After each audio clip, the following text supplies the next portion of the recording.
FBR में इस्लाहात और automation के लिए हुकूमत का बड़ा इकदाम। 10 रुकनी स्टीयरिंग कमेटी के क़याम का नोटिफिकेशन जारी कर दिया। कमेटी में खजाना, तिजारत, सनत और पैदावार, कानून के विफाकी वज़रात शामिल। सरबराही खुद वज़ीर आज़म शहबाज शरीफ करेंगे। फाइनेंस डिवीजन स्टीयरिंग कमेटी के लिए सेक्रेटरीट का किरदार अदा करेगा। कमेटी FBR में इस्लाहात के मंजूर शुदा प्लान पर अमल दरामद की निगरानी करेगी। वफाकी वजीर कानून आजम नज़ीर तारड़ कहते हैं, जनरल बाजवा और फैज हमीद को कौमी असम्बली में तलब नहीं किया जा सकता।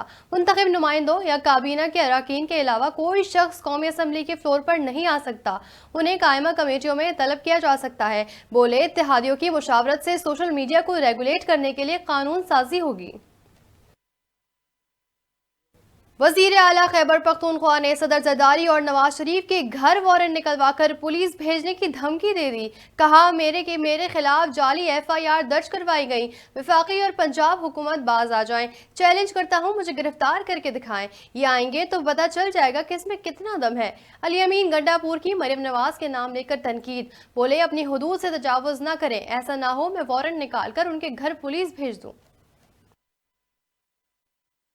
पाकिस्तान रेलवेज ने ईद उल फितर पर 4 खुसूसी ट्रेनें चलाने का फैसला कर लिया। लाहौर, कराची, पेशावर और कोयटा के मुसाफिरों के लिए खुसूसी ईद स्पेशल ट्रेनें चलाई जाएंगी।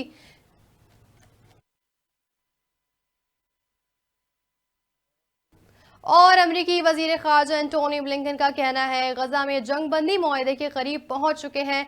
इसराइल को रफा में ऑपरेशन के बजाय मुतबादिल इक़दामात की तजावीज़ करते हैं। इन तजावीज़ पर बात अगले हफ्ते वाशिंगटन में होगी। इमदाद की तरसील के लिए गजा तक समुद्री पुल का काम 2 हफ्तों बाद शुरू